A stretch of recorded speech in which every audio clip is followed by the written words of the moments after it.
dia a todas e todos, sejam muito bem-vindas e bem-vindos a mais um ICL Mercado Investimentos. Hoje, sexta-feira, dia que foi divulgado o IBC-BR aqui do Brasil, a gente vai passar sobre esse tema.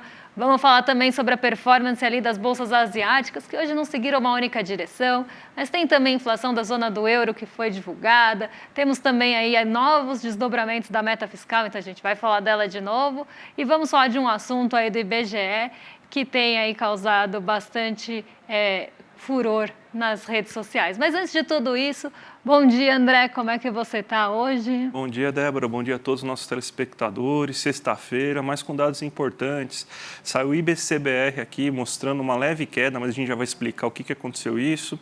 A gente também tem os dados do IGP-10. A gente não costuma mostrar os dados do IGP-10, mas é importante justamente pela alta do preço dos alimentos que a gente já tinha avisado ontem que poderia ocorrer com esse aumento da temperatura. Então, vamos explicar um pouco disso hoje também. Vamos falar aí da polêmica da semana aí, do Márcio Porchman. Então, novamente estão batendo nos heterodoxos.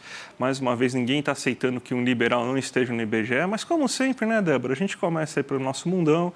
A notícia aqui no nosso site para vocês já acompanharem o que vocês vão enfrentar aqui hoje durante o dia, né? Então, aqui está o resumão de tudo, mas o que você pode falar então para a gente? Como que abriu o mundo, que a gente teve dados, inclusive nos Estados Unidos, importantes, que estão influenciando as bolsas? O que está acontecendo, Débora? Hoje a gente tem um dia, né, que começa com o fechamento das bolsas asiáticas, que então acabam rodando, operando durante a nossa madrugada aqui, e lá a gente tem um movimento misto, né? Então, aquele movimento que a gente fala aqui, né, quando a gente está falando de movimento misto, é que as bolsas não vão numa única direção, elas não seguem ali um mesmo padrão ou não tem um impulso único. Então, quando a gente olha aí que os índices futuros e bolsas da Europa operam em alta com a expectativa do fim do ciclo dos juros dos Estados Unidos, isso vem impactando já a Ásia.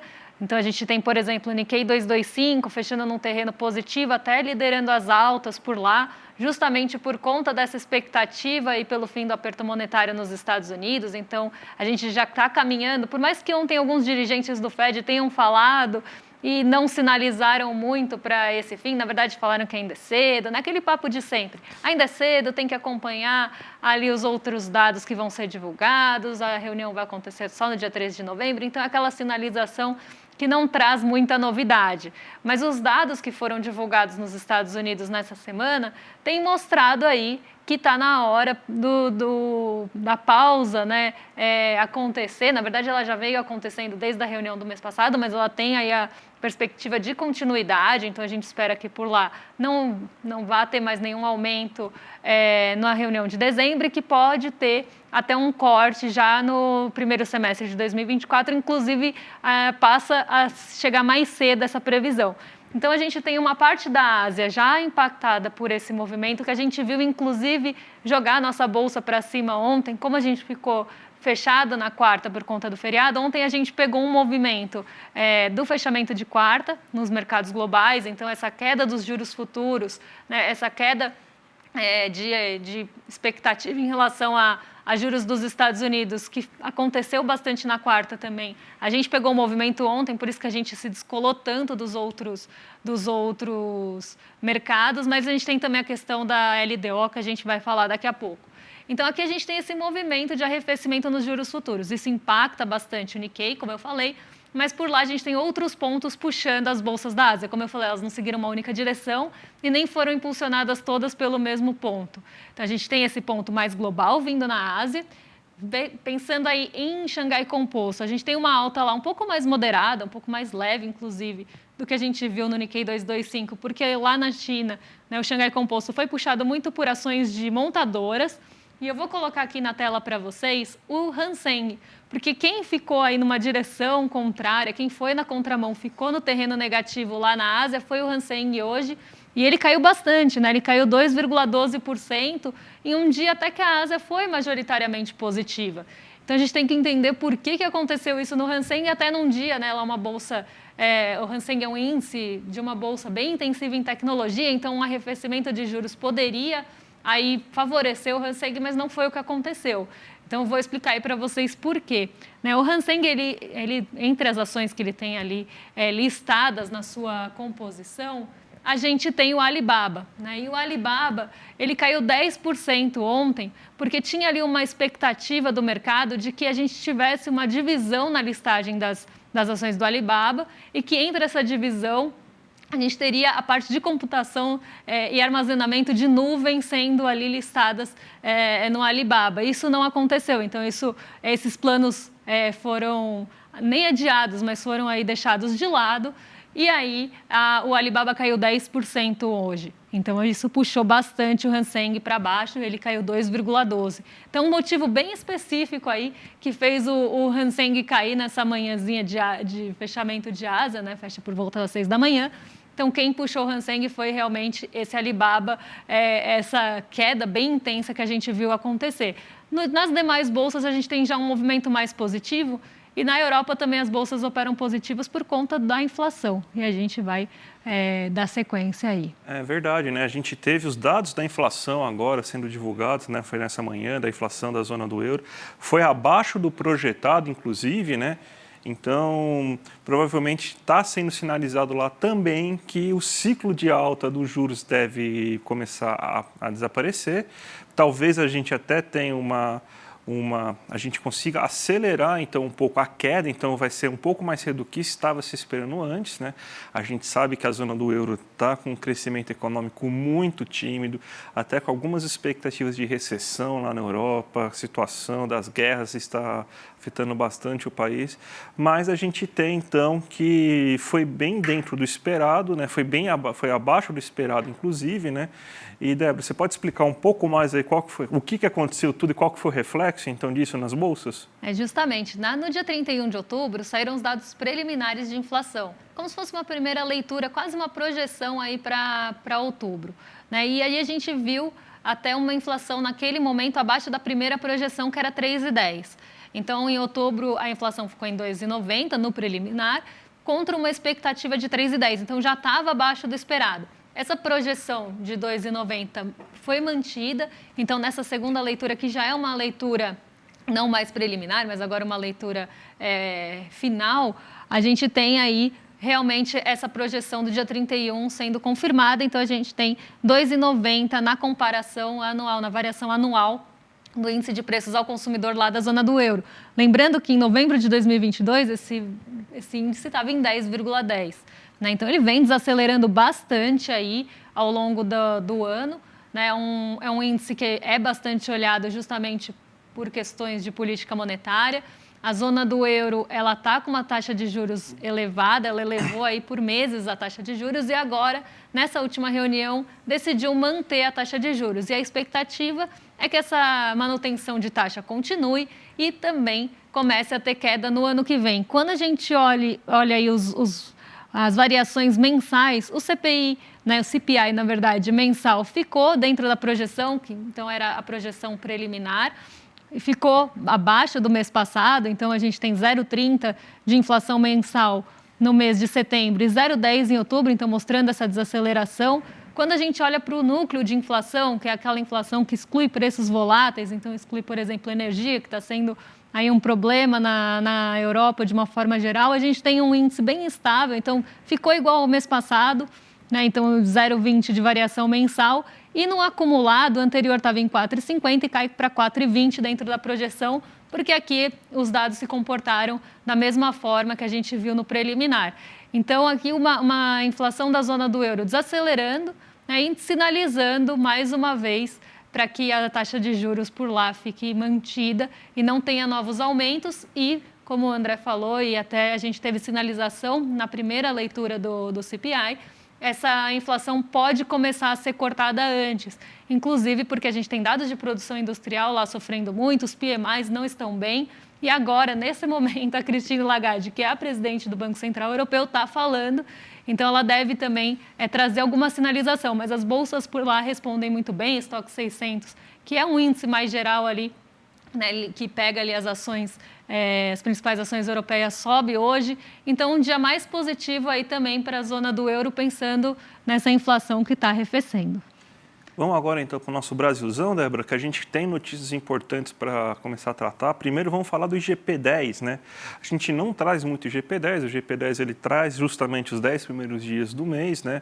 Os 10 primeiros dias de novembro, e a gente teve uma alta de 0,52% no mês de novembro.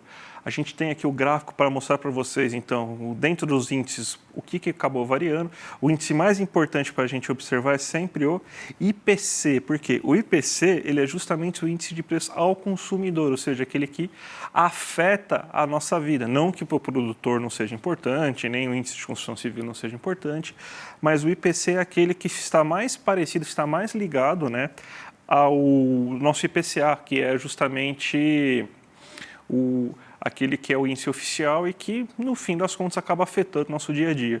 A gente tem que subiu 0,39% no mês, né, abaixo do que o IGP-10 foi, né, o IGP-10 subiu 0,52%, e no acumulado do ano ele já chega em 3,21% e em 12 meses 3,81%. Então ele está abaixo, inclusive, do que a gente tem do IPCA geral. Mas o que é o mais importante de tudo isso, né, é a gente observar o que fez com que acontecesse esse 0,39% nesse mês.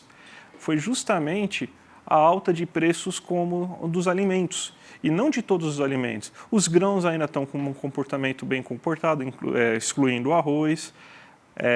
Os alimentos industrializados também estão com um comportamento bem comportado, mas o problema são os alimentos in natura. A gente estava falando ontem disso, inclusive, que você pode ter uma inflação de alimentos maior justamente desses alimentos in natura. Então, porque a gente está com um calor muito grande. Se a gente for pensar onde se fabricam, onde se produzem esses alimentos, né? Por exemplo, a gente tem que a batata foi um dos itens negativos. A batata é feita aqui no cinturão aqui verde aqui de São Paulo. Então é feito, por exemplo, em São Bernardo, né? São Bernardo sempre foi a cidade dos batateiros. Lá em São Bernardo você tem produção de batata, em Suzano, em Mauá. Então nesse cinturão verde você tem que leguminosas como também estão sofrendo, você tem que alface, hortaliças também estão sofrendo. Então são esses itens que estão elevando a inflação para cima. E ao contrário, a gente tem a gasolina começando a puxar para baixo a inflação, seja do preço dos produtores, da gasolina o produtor está mais barato, seja do preço dos consumidores. Você teve uma queda considerável da gasolina esses 10 primeiros dias, pelo menos, aí, segundo o IGP-10, né? Então, essa vai ser uma nova cara da inflação, né? Então, a gente vai ter alta do preço dos alimentos, sim. Quem imaginou que queimar metade da floresta brasileira ia dar problema, né? Aumentar o calor e aumentar os preços, né? Então, é basicamente isso que está acontecendo. A gente está com fatores climáticos, lembrando que a taxa Selic não é o cacique cobra coral para fazer com que chove e melhore a temperatura de São Paulo. Infelizmente, não vai ser assim, então não tem muita coisa que a gente fazer a não ser esperar esse calor agora, principalmente desses preços in natura, com as ferramentas de controle monetário que a gente tem hoje, né, Débora? E aí uma notícia aí que começa sendo um alerta, né? Porque a gente estava falando disso ontem e a gente falou da inflação por extrato de renda, que vem justamente tendo um comportamento diferente do que a gente está acostumado a ver, né? Então, aquela inflação impactando menos ali as rendas menores, justamente porque o alimento tem um peso bastante grande, a cesta básica tem um peso bastante grande nessas rendas. E aí a gente vê, né, essa aceleração, que até que a gente já viu aqui, pergunta no chat, a gente já respondeu, por que o arroz está subindo tanto? Também a gente tem questões climáticas afetando o sul do país, que é produtor de arroz.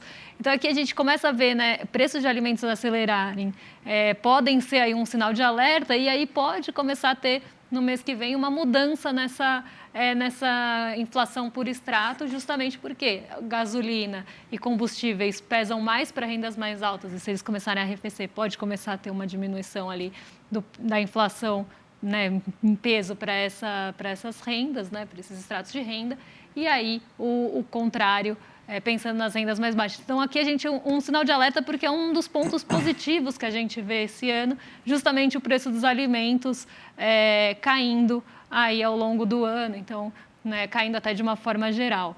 Mas a gente tem outra notícia que saiu hoje, outro índice foi divulgado, o IBCBR, né, o índice é calculado pelo Banco Central, e ele é considerado um termômetro do PIB. Ele leva em consideração aquelas pesquisas mensais que a gente sempre traz aqui para vocês, para o seu cálculo. E ele é considerado um termômetro do PIB porque ele é medido ali mensalmente, é claro, com metodologias diferentes do PIB, mas já traz uma direção, né, um norte de como deve ficar o PIB aí, em relação aí aos dados que a gente já tem.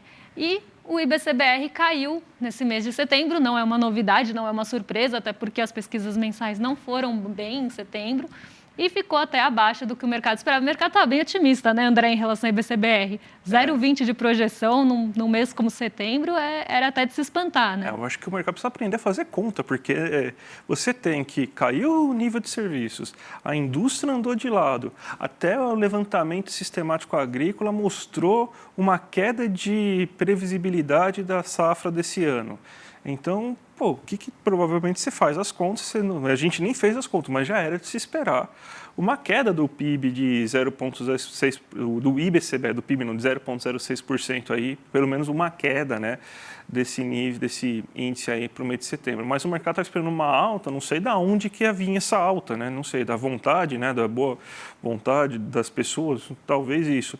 Mas é o que o Banco Central e o Ministério da Fazenda já estavam projetando, uma atividade muito baixa no terceiro trimestre, inclusive com uma possibilidade de leve queda do PIB, né? Se eu não me engano, o Banco Central estava tá imaginando que vai ter uma queda de 0,1% do PIB, isso daí está divulgado no relatório trimestral de inflação.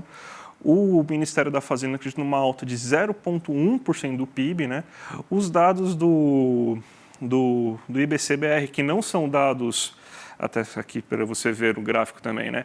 Os dados do IBCBR, eles não são dados que vão bater tete a tete exatamente igual ao das contas nacionais, que vai fazer a divulgação do PIB, do IBGE de fato, né? Mas o que a gente tem é que já tem um termômetro que deve ter uma queda, que está mostrando uma queda trimestral de 0,63%, não deve ser esse tamanho da queda para o PIB de fato, né? Até porque o IBCBR trabalha com pesquisas, né? O PIB não, o PIB é contas nacionais, então são fluxos, é observação, é o que é de fato que está acontecendo. Mas a gente já deve imaginar que o PIB do terceiro trimestre deve ter uma leve queda e dentro das projeções, e que o quarto trimestre deve ter aceleração, né? A gente já viu que o PMI brasileiro mostrou recuperação em outubro, agora deve ter um aumento de compras em novembro com Black Friday, dezembro com as festas de final de ano. Então, mas dentro do esperado, teve essa queda aí em setembro e nesse terceiro trimestre? Sim, e era justamente a queda esperada, né, Débora? Exatamente.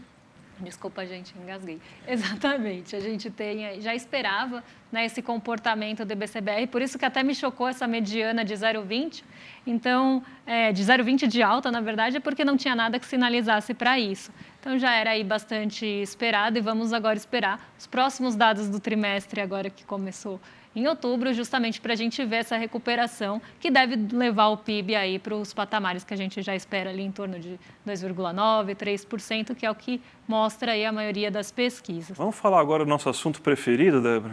Vamos. Vamos falar meta fiscal. De novo esse dia da marmota, eu não aguento mais falar disso, mas vamos lá. Parece que agora o governo decidiu manter a meta fiscal em zero, né? O Haddad ganhou essa disputa aí com outros nomes do governo. Inclusive, até o Lula foi convencido, né, que isso seria o melhor caminho a ser feito, né? Mas, vamos falar a verdade, isso não vai mudar em nada, né? A questão econômica, né? Você fazer 0,05, a única diferença é que agora o Haddad vai ter mais dificuldade em conseguir fazer com que as contas cheguem nesse momento. Então, de novo, ele quer se enfiar nesse buraco? Deixa ele se enfiar nesse buraco, mas vamos ver da onde que você vai conseguir essas arrecadações extras. A gente está vendo já que está tendo uma frustração nos valores de arrecadação que o Haddad estava tentando conseguir, então vai ter que ter algum corte de gasto sim, né? Então, já que ele entrou nessa seara liberal de querer fazer o déficit zero para agradar um mercado que não agrada, que nunca consegue gostar dele, né? Então voltamos a essa disputa, né? Então déficit zero para o ano que vem, Débora. Mas sabe quem gostou dessa notícia? Até quando a gente tinha, né, essa dúvida do mercado em relação à LDO, se ia ser mantida, né, se ia ser mantida o déficit zero na LDO, isso gerou bastante aí, rumor no mercado, gerou ali uma fricção no mercado também ao longo da semana passada, e aí a confirmação do governo em manter o déficit zero na LDO acabou agradando o mercado. Então, o Haddad não está medindo esforços para cumprir deixar como meta mesmo a meta zero do déficit, mas também não está medindo esforços para agradar o mercado. Então, ele vem acenando bastante, esse é mais um aceno, e aí até foi visto, né, como uma vitória dele, enfim, né, mas esses acenos aí estão bastante constantes. E o mercado gostou. Ontem, inclusive, as taxas de juros futuras caíram, já estavam caindo por conta de Nova York, e a gente já vinha lá vendo o arrefecimento desde a divulgação do CPI. Teve ali a divulgação dos dados de mercado de trabalho, arrefeceram mais ainda lá nos Estados Unidos, então desde manhã os juros futuros já estavam caindo aqui no Brasil. Quando a gente tem essa confirmação da manutenção da meta fiscal na LDO, aí os juros fiscais, olha o que eu estava falando, os juros futuros caem bastante, e aí as ações mais ligadas a consumo, varejo, setor imobiliário sobem. Então foi isso que deu aquele impulso final para a nossa bolsa. Então o mercado gostou, que também não é de se espantar, né, porque falou em corte de gastos e também falou em zero déficit, eles vão ficar felizes mesmo, principalmente aí pensando em corte de gastos. Uma coisa que o mercado não gosta, ele pode até gostar um pouco dos estudos do Haddad e do Haddad, mas uma coisa que o mercado não gosta é economista da Unicamp, né? Como que o mercado acha economista da Unicamp uma coisa ruim, né? Meu Deus, eles têm um preconceito, né? E um economista da Unicamp, o Márcio Porchmann, né, até a notícia aqui, já começou a chiar, né, por causa de uma entrevista que o Márcio Porchmann deu. A gente pode até colocar aqui a próxima tela aí, junto com o texto do nosso querido Kit Estreza, do Felipe Dávila, né, que estava reclamando, né, nosso querido participante aí do Partido Novo, né, o Partido Novo que é até laranja, né, não sei porquê, né, deve ser alguma coincidência, fala que teve uma entrevista que o presidente do BGE estava falando em mudar a divulgação de estatística, né? Na verdade, quando você lê a entrevista, deixar a divulgação mais moderna, como divulgar isso em redes sociais, fazer outros caminhos, não somente aquele caminho oficial de você entrar no Sidra para achar a divulgação, de você ter que entrar no site do IBGE para conseguir entrar nessa divulgação, você ter outras fontes de divulgação, tornar a coisa mais publicizada, né? Não apenas a imprensa oficial, por exemplo, que a gente aqui no ICL não recebe, né? Por exemplo, com antecipação os dados, né, do IBGE, mas uns grandes veículos de mídia recebem, né? Então, essa aí já, por exemplo, é uma distorção, né? Porque 9 horas da manhã o pessoal já está sabendo lá, já consegue observar tudo, o economista lá já está tudo preparadinho. Não, a gente pega às 9 da manhã e sai correndo, né, para fazer essa pesquisa. Então, você tem, então, que ele quer deixar um pouco mais democrático, falou, inclusive, de fazer novas metodologias também. Ele fala de fazer algumas metodologias, mas num texto um pouco mais antigo, né? Por exemplo, utilizar canais digitais para pesquisa, que hoje é tudo na mão, tudo correndo, né? Pesquisas como a Atlas Intel estão usando meios mais digitais, inclusive, hoje, né? Mas quem não gostou disso, né? Porque qualquer coisa, né? Se o Márcio Porchmann, ele dá uma entrevista e fala que ele torce, sei lá, para alguém, né? Se não me engano, o Márcio Porchmann torce para Ponte Preta, eu acho, né?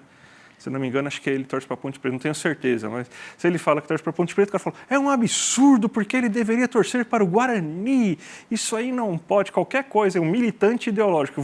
Quando você lê assim, militante ideológico é o seguinte, um economista heterodoxo, porque para eles a gente não vale nada, né? Então, só vale o liberal de mercado. Então, ele está falando de politização de dados do IBGE, ou seja, mas ele não sei de onde ele tirou isso, né, porque ele não fala em nenhum momento em alteração de dados, só novas metodologias, não tem grandes problemas, né, o mundo muda, de uma divulgação um pouco mais moderna de dados, né, mas não pode porque ele é da Unicamp. Se fosse, por exemplo, o nosso querido Paulo Guedes ou o Salsicha, que no salsicha lá, o Sacida, né? Eu gosto de chamar de salsicha que é mais sonoro, né? O salsicha pode, né? O salsicha pode ser ideólogo, fazer escola sem partido e tudo mais, mas não, ele é técnico, né? Ele é técnico. Então ele pode, se fosse ele falando, não tem problema nenhum, mas o Márcio Porchmann não pode fazer nada, a Unicamp não pode fazer nada, né? E quando a gente olha a notícia, né? Eu vi essa notícia até durante o feriado, que foi quando ela foi divulgada, né? A gente vê aqui que diz que o presidente do IBGE, Porchmann, diz que pretende mudar a divulgação de estatísticas justamente para uma modernização e causa apreensão.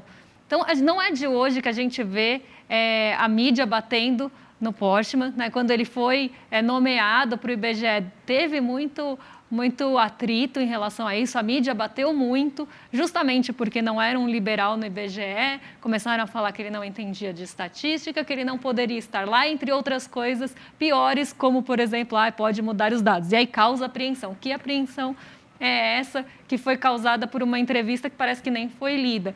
Quando a gente passa aqui embaixo, né, a gente vê dirigente indicada por Lula, né, o que a gente já vai direcionando o olhar e a leitura aí de quem está aí vendo a matéria. Épocas de coletiva de imprensa ficou para trás e elogia modelo chinês. E foi justamente aqui que começou justamente o burburinho. E aí Felipe Dávila retuitou essa manchete do Globo, então aqui eu peguei realmente do Twitter, e a gente vê ele falando de politização de dados do IBGE, o que não acontece, até porque Porchmann sozinho não faria isso, né? Mesmo que quisesse, o que não é o caso. Chamou de militante ideológico, para mim aqui já perdeu bastante a credibilidade, e fala em retrocesso no momento que ele está falando justamente de modernização. Então eu só tenho duas palavras para o Felipe Dávila: quita estreza. É porque se o Felipe Dávila é um grande economista, na verdade ele nunca estudou economia, né? Ele é cientista político e vem apinar no trabalho dos outros, né? Não gosta de fazer isso, né? Palpiteiro, né? Palpiteiro de tudo, geral, e me chama, né? O pessoal me chama o economista heterodoxo de militante, né? Como se o cara não estudasse também, gastasse anos e anos da vida para aprender as coisas, né? É uma beleza, né? Só pode ter liberal nesse mundo, o resto é militante, é uma delícia. Pois é. Mas vamos lá, Débora, vamos com 3 minutinhos aí para você fazer as aberturas de mercado e mostrar como que vai fechar essa sexta-feira aí, o que está acontecendo. Dia de realização hoje, viu, André? Hoje é um dia, pessoal, que a gente espera até mais realização de ganhos. A gente viu o Ibovespa subindo bastante nesses últimos dias. Ele chegou a 124 mil pontos ontem, né? Então ele fechou aí a 124.639. A gente não via esse patamar desde meados de 2021. Então o Ibovespa ele subiu com bastante aceleração nessa semana, apesar do feriado no meio da semana, ele teve uma alta bem expressiva. Então hoje é esperado o movimento que a gente viu ontem em Nova York. Ontem Nova York sofreu bastante realização, porque subiu muito na quarta. Como a gente estava fechado na quarta, o nosso Ibovespa subiu muito na quinta, refletindo todo o movimento do dia anterior. E aí a gente viu um movimento ontem de realização de ganhos em Nova York de uma forma geral. Então o Dow Jones até caiu um pouquinho. O S&P conseguiu ficar no terreno positivo, mas com uma leve alta ali, próxima a 0,12, por conta do setor de energia. O S&P tem um setor de energia grande, assim como a gente, e o petróleo Brent caiu ontem mais de 4%. Então, aqui a gente viu um movimento que também impactou aqui o Brasil, mas as outras empresas ficaram positivas. Só para vocês terem uma ideia, são 86 ações que compõem o Ibovespa. 70 delas ficaram positivas ontem. Então, foi um dia de altas expressivas e de muito otimismo, um otimismo generalizado entre os setores, exceto ali os ligados a petróleo.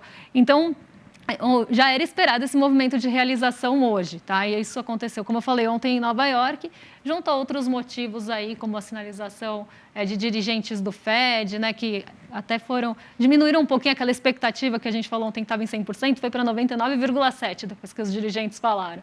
Então, a gente tem aí esses movimentos específicos acontecendo em Nova York ontem, então a gente deve ver isso acontecer hoje no Brasil, ainda refletindo, né, esse movimento. Então, o Ibovespa sobe muito, quando chega num certo ponto que a gente chama até de resistência, a gente começa a ver uma realização de ganhos, porque o mercado espera, né? Já subiu bastante, então espera que pode começar a cair, começa a vender alguns ativos para realizar o ganho, porque acha que não vai subir mais, e aí é o que a gente chama de realização de ganhos, aí, realização de lucros.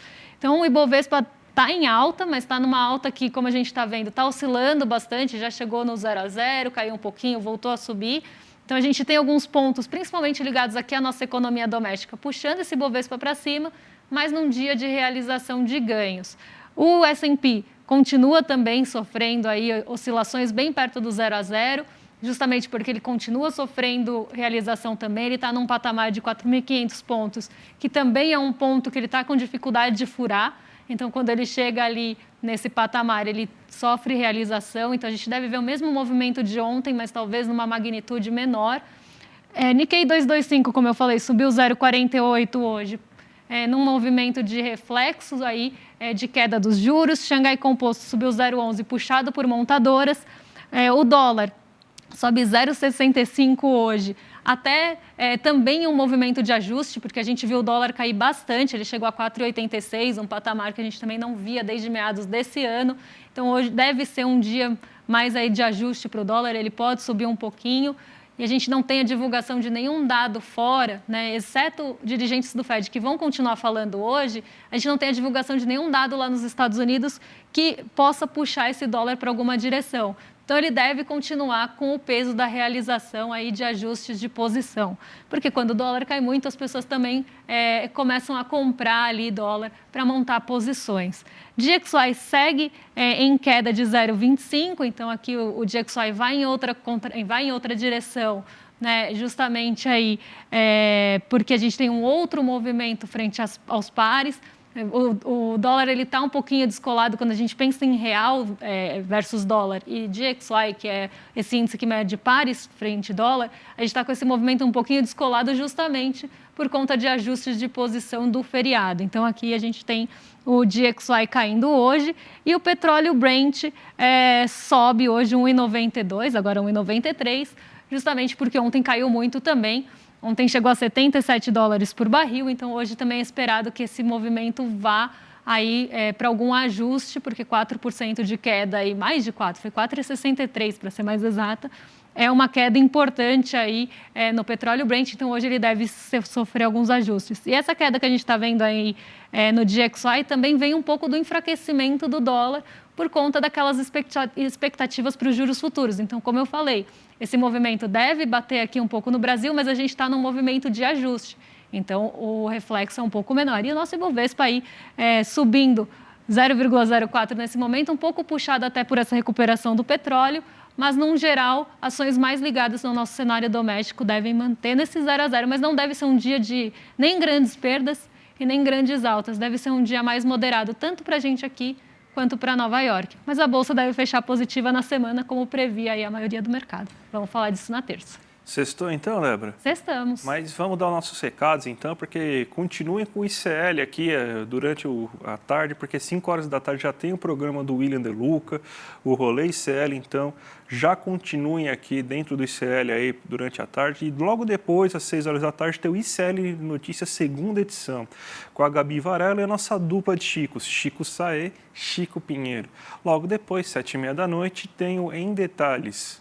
Não, desculpa, o Sinapse em Detalhes é antes do nosso programa. Tem o Sinapse com a Robertinha Garcia e com o César Calerron. Então, tem programação para vocês aí até as 8h30 da noite no ICL, gente. E terça-feira a gente está de volta aqui, né? Teremos aí o feriado na segunda, mercado aí fechado também. Na verdade, ele deve até abrir, mas com pouquíssima movimentação. E a gente tem volta na terça para trazer o quê? Perspectivas para a semana, né? O que esperar da semana aí mais curta também na semana que vem, o que esperar para os indicadores macroeconômicos e outros também indicadores que vão ser divulgados, e a gente passa aí também pelo mundo na segunda-feira para contar o que aconteceu para vocês. Então, um excelente fim de semana e até terça. Até mais, gente. Tchau, tchau. Fala, turma, que sucesso foi o lançamento do primeiro documentário original ICL, De Quanta Terra Precisa o Homem. O documentário que revela a verdade sobre o MST, o maior movimento social do mundo. Dezenas de milhares de pessoas assistiram ao encontro, ouviram um debate de altíssimo nível, com a presença do João Pedro Stedley, coordenador nacional do MST, e vários outros nomes incríveis, e saíram de lá, com certeza, com uma outra visão sobre o movimento, mas principalmente uma outra visão sobre o conflito no campo no Brasil. Se você perdeu esse debate, que inclusive trouxe vários trechos do filme de uma maneira inédita, a gente resolveu permitir que o replay fosse liberado por alguns dias para você poder assistir. Então clica agora no link que vai estar aqui e assiste a esse replay enquanto ele ainda está no ar, porque ele vai ficar no ar por bem pouco tempo para as pessoas que estavam inscritas e perderam essa oportunidade. E para você também, que soube disso agora. Não perde essa chance não. É um tema muito importante e foi um encontro histórico. Conto com a presença de vocês. Um abraço.